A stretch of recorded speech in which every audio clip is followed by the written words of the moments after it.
Warn them from me. If it be so, our God whom we serve is able to deliver us from the burning fiery furnace, and he will deliver us out of thy hand, O king. Not might, but he will. He gonna do that. Family, are y'all with me? He's gonna do that. He's gonna deliver us out of the hand of our enemies. But all this marching, I'm gonna tell y'all, any of y'all hear me out here, please listen. If you think you're Hebrew and you trust in the Most High living God of Israel, don't follow them fools out there that want to march. Don't follow them. Don't follow them. Warn them. Just like the spies told Rahab family, don't y'all leave out this house, because if y'all leave out this house, y'all blood is going to be on y'all own head. But if y'all stay in this house, we got you covered. Greeting our Hebrew Israelite brothers and sisters. This is the High Priest L.D. Smith, the watchman on the wall. Family, as always, grab that King James, but first and foremost, we want to give a shout out to the whole family. Israel! Family, we love you guys. Giving all praise to the Most High living God of Israel and none else. We give him all the praise and honor. Why? Because he is the true and living God, the faithful God, the self-existing one. Oh yeah, he is our King. Give him all praise. All praise, all praise. Family, we thank you guys for tuning in. We got a wonderful, wonderful teaching tonight. We're dealing with the service of the Most High. And see, family, we need to understand that everybody is not a servant of the Most High. They're not. They can be family, but you're not a servant. Servant is one that is doing the work of the Most High, that he have given them something, a task to do, or something like that. That's when one is serving. Warn them from me. Just because you're doing something, that don't mean that you're serving the Most High, because he hadn't told you. When you have a server that comes to your table, they could be in the restaurant everywhere serving to somebody else. They're not serving you, but the moment they come over there at your table and you begin to give them instructions, now they are your servant. Huh? See? So that everybody is not a servant of the Most High God. And I'm going to show you. See, because everybody don't get this. Only his servants get this. That's where it says, no weapon formed against you shall prosper. Every tongue that rises up against you in judgment, you shall condemn. This is the heritage. This is the heritage. What? This is what you have inherited. Who? The servants with an S of the Lord, and their righteousness is of mine, said the Lord. Not everybody. Wake up. No, you got it twisted. It's all wrong. But let us go here. We're in the book of Daniel, chapter 3. And I always ask you guys to say, I want you guys to read along with me. I want you to think about it. Think about the words that are coming out of your mouth. And I know that the Most High will give you a clear understanding. That being said, now we're going to go forward into our teaching. Now, we're here in Daniel chapter 3. We're gonna finish up on verse 15, and we're going to drop on down. I'm just going to, just give you some, familiarize you there, with a little bit of verse 15. Shadrach and Meshach and Abednego here, there in front of the king, and the king is telling them that if they don't bow down and worship the image, he said that they shall be thrown in the midst of the fiery furnace. They're going to be cast in there. All right? Huh? And who is that God, that shall deliver you out of my hand? Now, see the king here. The king here, he done got besides himself. He said, who is that God?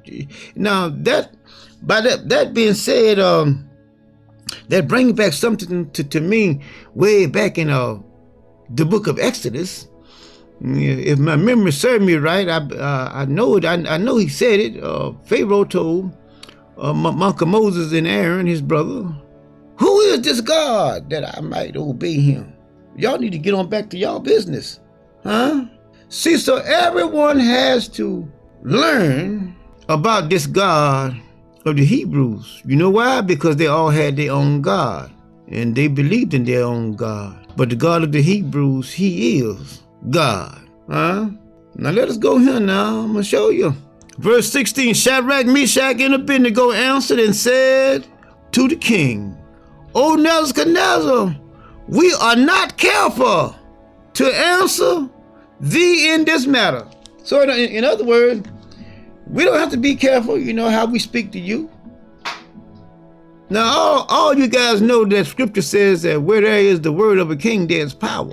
But Nebuchadnezzar's, here's talking to Shadrach, Meshach, and Abednego, and they told him, this matter that you talking about throwing us into the fiery furnaces, we ain't got to be careful about that. See, all these threats that you're making,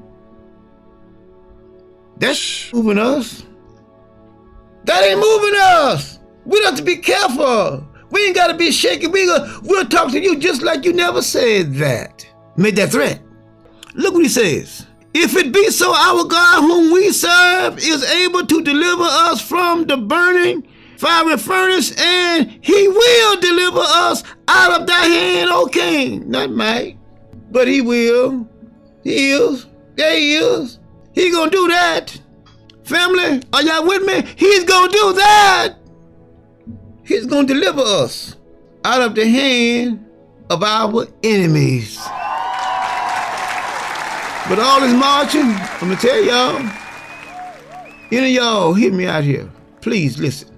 If you think you're Hebrew and you trust in the Most High Living God of Israel, don't follow them fools out there that want to march. Don't follow them. Warn them from me. Don't follow them. Just like the spies told Rahab family, don't y'all leave out this house. Because if y'all leave out this house, y'all blood is going to be on your own hand. But if y'all stay in this house, we got you covered. See, so if you stay in your house and don't follow them fools and do like the Most High says, because he is in control of everything. He said, go into your chamber and close your door and wait for just a little while until my indignation has passed. All right? Do that. Do that and see won't you be safe. Please, again, don't follow them fools. Now let's keep on going. But if not, this is 18, be it known unto you, if he does not. This is one thing we want you to understand. You understand this now, and we're going to make ourselves crystal we're going to make this crystal clear. Where you won't say, well, no, I don't understand. No, you're going to understand this. That we will not serve thy gods, nor worship the golden image which thou hast set out. Y'all see that? We're not going to do it. No, I'm not going to do it. Now look what he says. Now then, Nebuchadnezzar, full of fury, he was mad, and the form of his vesture was changed against Shadrach, Meshach, and Abednego. He thought that they was going to go along with it. Therefore, he spake the command that they should heat the furnace 7 times more than it was wont to be heated.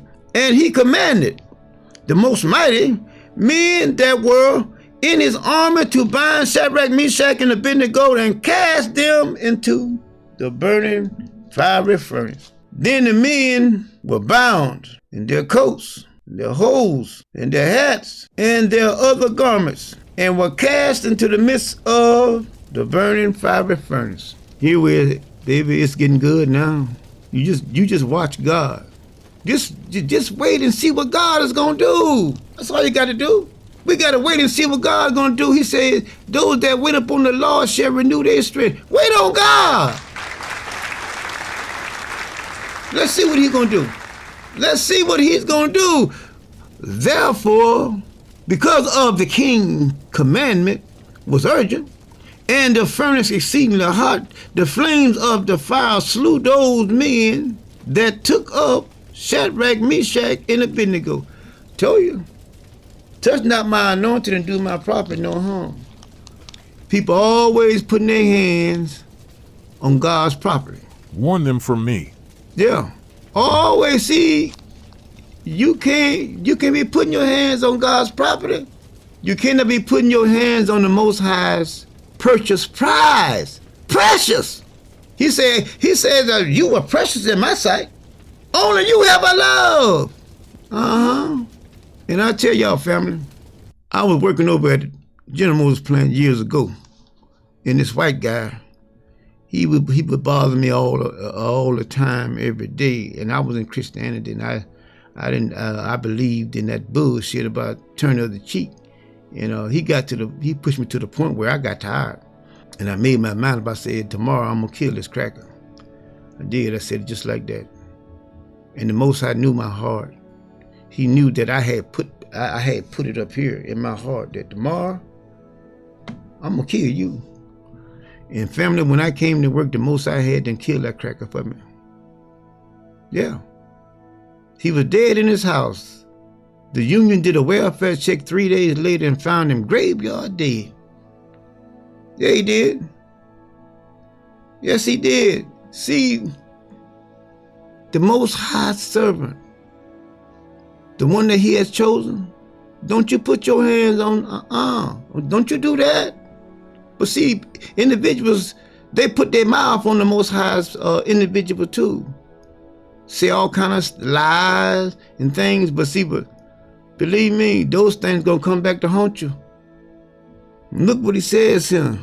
He killed those that put their hands on them. But yet and still, Shadrach, Meshach, and Abednego don't have anything wrong with them. Look what it says. And these 3 men, Shadrach, Meshach, and Abednego, fell down, bound, in the midst of the burning fiery furnace. Then Nebuchadnezzar the king was astonished and rose up in haste and spake and said unto his counselor, did not we cast 3 men bound into the midst of the fire? They answered and said unto the king, true, O king. He answered and said, lo, I see 4 men loose, walking in the midst of the fire. Boy, the Most High would take all them shackles off you that your enemy have put on you. He would take those shackles off of his servants. Yes, he will. Yes, he will. He will take them shackles off of his anointed ones. Yes, he will. The one that he has chosen, he will. See, Jesus, let me tell y'all something. All those that follow behind Jesus, all of them had a horrible death. Warn them from me. But now, when you go back and you look at our Torah, and you look at all of the Most High servants, all of them laid down and had there was full of days, and they all laid down and went to sleep and had some rest. But you got them over there, turned Peter upside down. One of them boiled in some oil. The other one, John the Baptist, they cut his head off and put it on the platter. All kind of old bullshit. But now, they were supposed to be servants of Jesus. And all that happened to them. Wake up. But when you go back and look at the Torah, and you see all my old ancestors, the old patriarchs, all of them crossed their legs and went to sleep. One of them. Only one of them that had a horrible death, and he was disobedient. Yeah, he went into a city, and the Most High told him, don't eat or drink nothing in that city. And he did, and it cost him his life. The lion ate him up. See, but as long as you're being obedient to God, baby, everything is going to be fine. Now let's keep on going. Now we're going to get on down here, and I'm going to show you here. And 25 said, and he answered and said, lo, we see 4 men loose walking in the midst of the fire, and they have no hurt. And the form of the 4th is like the Son of God. Now, all you Bible thumpers and all you Christian freaks, let me get this straight with y'all. Okay? Looks like the Son of God. This is not Jesus. Now, I want you to think about this. Go back to Genesis. And you see there, you say, the sons of God, came down and they mated with women and they married them, didn't they? Sons of God. Why couldn't one of those have been Jesus? But only here, you want to make this one Jesus. Let's look at another one. There was a day when the sons of God came to present themselves, and Satan came also. That's in Job. Why you don't see Jesus there? But you'll put him here. You'll put him here. Know why? Because you're ignorant. You're ignorant. You're ignorant and you're unlearned. But if you stay here, I'm going to teach you. I'm going to teach you. This is not Jesus. It says, 26 says, then Nebuchadnezzar came near to the mouth of the burning fiery furnace and spake and said, Shadrach, Meshach, and Abednego, ye servants of the Most High God, come forth and come hither. Then Shadrach, Meshach, and Abednego came forth of the midst of the fire. That reminds me of when Joshua and them was taking Jericho. There was a man that they had never seen before. Joshua ran to meet him. When Joshua got there, because Joshua, he remembered what the Most High told him, no man shall ever be able to stand before you. That's what he told him. And Joshua asked him, who was he? Bowed down, he told him to get up. He said, I'm the captain of the Most High's army. I am the captain of the army of the Lord. I came here to help you. Let's get busy. Let's get busy and take Jericho. After that, you don't hear him, you don't see him no more. He disappears. Just like the fourth one here that was in the furnace. He disappeared. Only Shadrach, Meshach, and Abednego came forth out of the fiery furnace. Now, think about that. Family, we hope this has been a very, very informative teaching for you. I hope you guys get something out of it, okay? And always remember, family, we over here at the High Priest over the whole house of Israel, family, we love you guys, all right?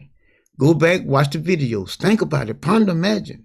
And we know that the Most High will give you a clear understanding. Until next time, we say shalom, family, and we love you. It's gonna be alright. It's gonna be alright. It's gonna be alright. Yeah. He'll make it good. King of kings, Lord of lords, God of gods. For the earth is his and the fullness of our praise.